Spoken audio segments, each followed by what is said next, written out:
Ika-127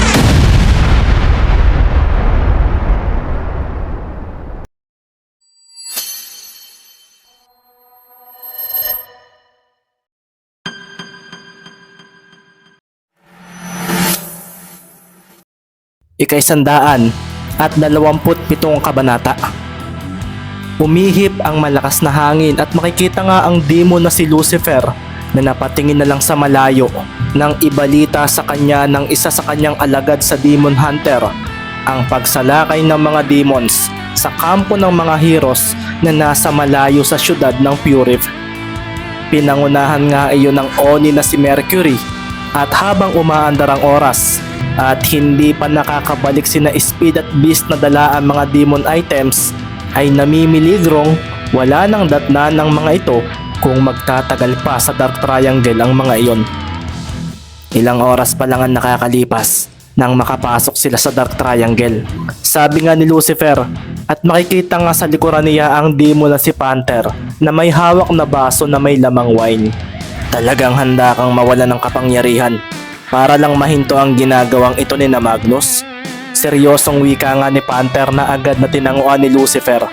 Ang bintana kung saan ito nakatanaw ay marahan niyang tinalikuran at doon na nga makikita ang paggalaw ng kulubot ng labi ng pinuno ng Demon Hunter. Oo, nakakapagod ng makipaglaban. Isa pa, hindi talaga natin matatalo si Magnus nang walang mga buhay ang mawawala.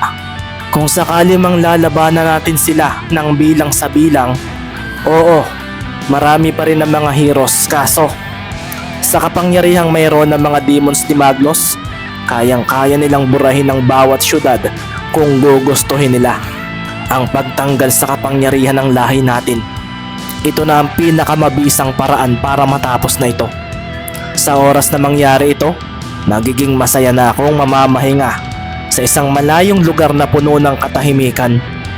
Sandaling naalala nga ni Lucifer si Beast. Ano na ang gusto mong mangyari ngayon? Tanong niya kay Beast nang matapos ang kanilang pagsasanay. Gusto kong maging pinakamalakas na hero ng mundo, sagot ni Beast, at ito ay dahil sa ito rin ang pangarap ni Speed na hindi niya alam ng mga panahong iyon na ito ay buhay pa.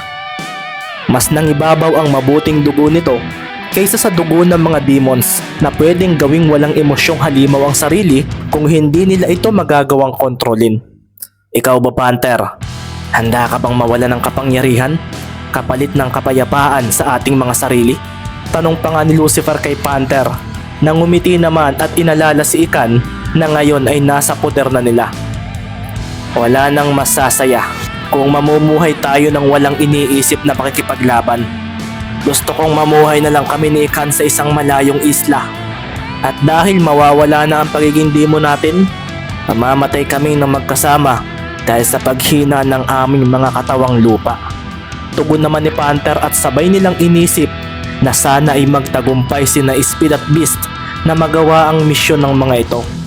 Alam nilang may mga demons pa rin sa loob ng Dark Triangle, kaso kung ang tadhana ay gugustuhing maganap ang nais ni Lucifer na hinaharap, magaganap ang dapat maganap.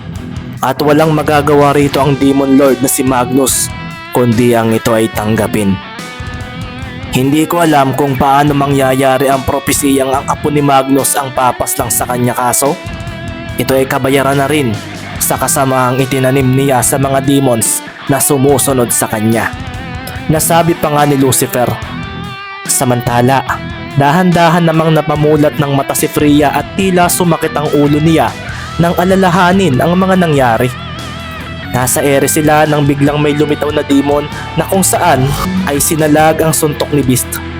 Pagkatapos noon ay bigla na lang silang hindi makagalaw nang may madiin na mga magagaspang na palad ang humawak sa kanya. May matulis na kukurin ang dumiin sa may leeg niya at kasunod noon ay nagdilim na lang ang paligid. Nasaan ako? Ito na nga ang salitang lumabas mula kay Freya at sa pagtayo niya ay may natamaan siyang kung ano mula sa kanyang tabi.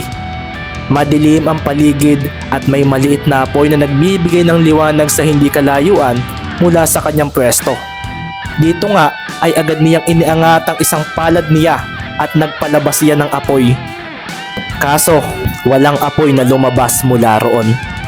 Muling sinubukan ni Freya ang bagay na iyon kaso hindi pa rin ito nangyari kung kaya agad na siyang napatingin sa mga nasa tabi niya.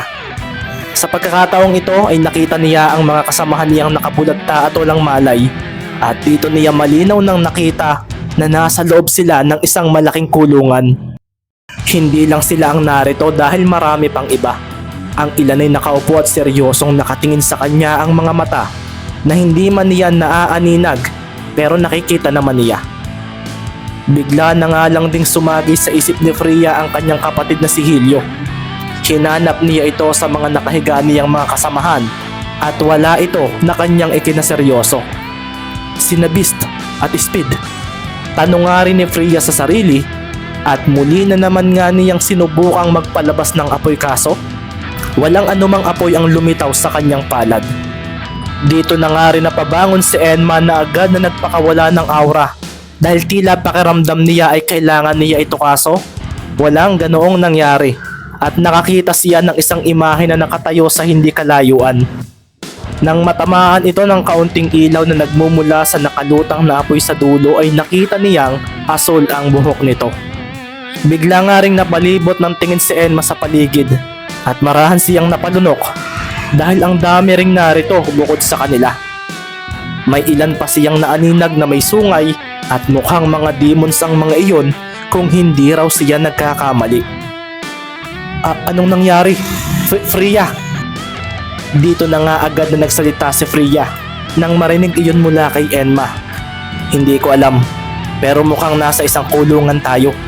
Hindi ko alam kung nasaan tayo pero biglang naalala ni Freya ang mapang dala niya at nang kapain niya ito sa kanyang bulsa ay agad itong nagliwanag at ang mga kasamahan nila rito sa kulungan ay tuluyan na niyang nakita ng malinaw.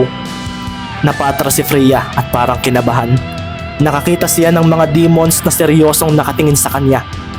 Karamihan sa mga ito ay kulubot na ang balat at tila senyalis ito ng katandaan ng mga ito.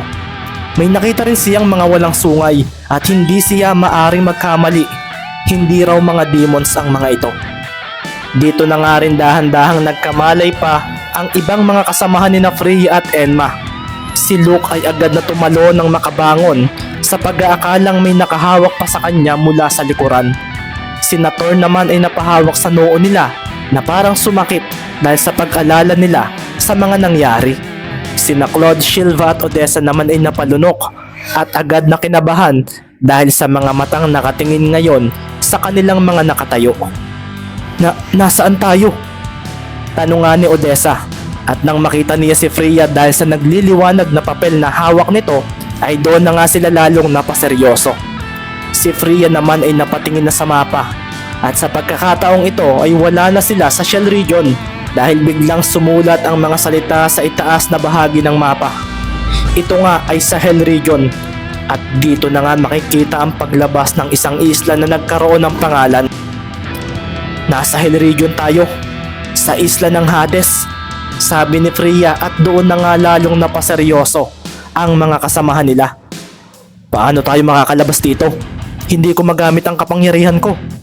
Tanong nga ni Luke na nakailang ulit nang ibinabato sa hangin ng kanyang palad.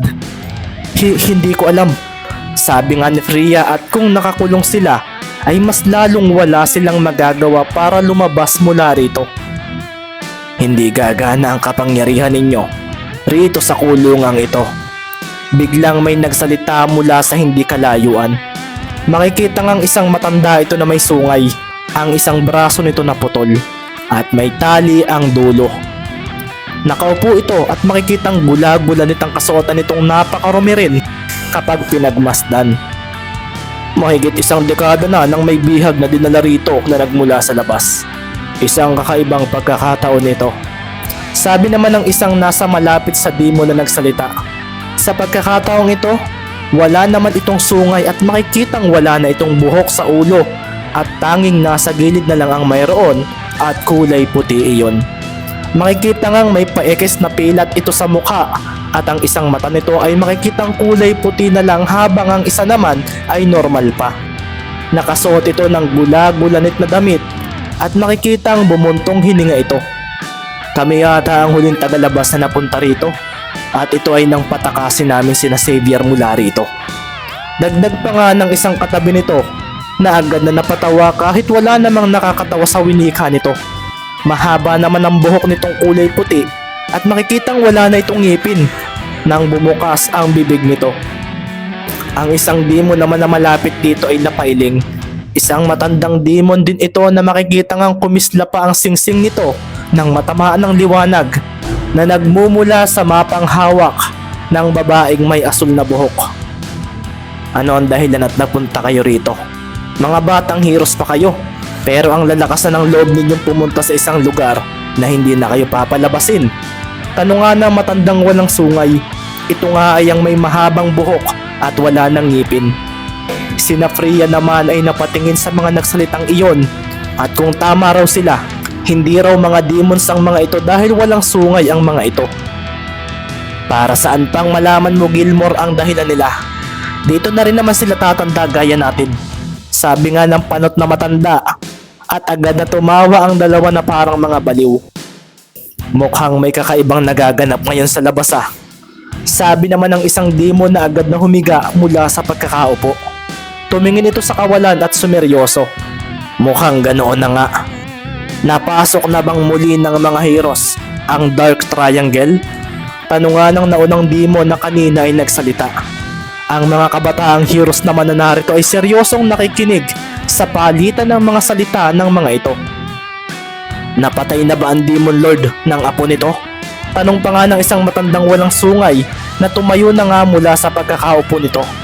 Dito na nga napaseryoso sina Freya dahil sa mga narito ay parang ito ang may pinakamaayos ang pangangatawan sa kabila ng katandaan nito. Bigla itong natumba, nadapa at biglang nag-push ups. Susubukan mo ba muling wasakin ang rehas gamit ang pisikal mong lakas, Jumanji? Tanong nga ng isang matanda na kanina nagsalita. Kakaibang kaganapan ito. Isang dekada ng walang bihag ang inilalagay rito. Isa lang ang ibig sabihin nito. May pagbabagong nagaganap. May himalang pwedeng mangyari. Jumanji? Bulalas nga bigla ni Enma at sina Freya at Luke ay nagkatinginan dahil narinig na nila ang pangalang iyon noon. Siya ba si Jumanji? Ang number 2 hero? Ang padalawa kay Xavier Vanguard? Bulalas nga bigla ni Namus at doon na nga napaseryoso ang mga batang heroes na narito. Tumayo si Jumanji at napatingin sa babaeng may asul na buhok at bigla siyang nagsalita. Isang tanong. Buhay pa ba si Kuro Manchester? Tanong nga ni Jumanji na naglakad na papunta sa rehas na taon-taon niyang sinusubukang wasakin gamit ang kanyang pisikal na lakas. Si Jumanji, ang hero na binansagang muscle man, nasabi naman ni Cram at dito na nga biglang napangiti ang matandang si Jumanji. Hinawakan niya ang bakal na nagkukulong sa kanila at ang mga kasamahan niyang bihag dito sa loob ng ilang taon ay biglang sumeryoso. Kung magtatagumpay ka na ngayon, ito na ang magiging pangalawang buhay ko. Sabi nga ng isang demon na may matilos na tainga. Makikita ngang payat ito at maririnig pa nga ang pagkalam ng sikmura nito.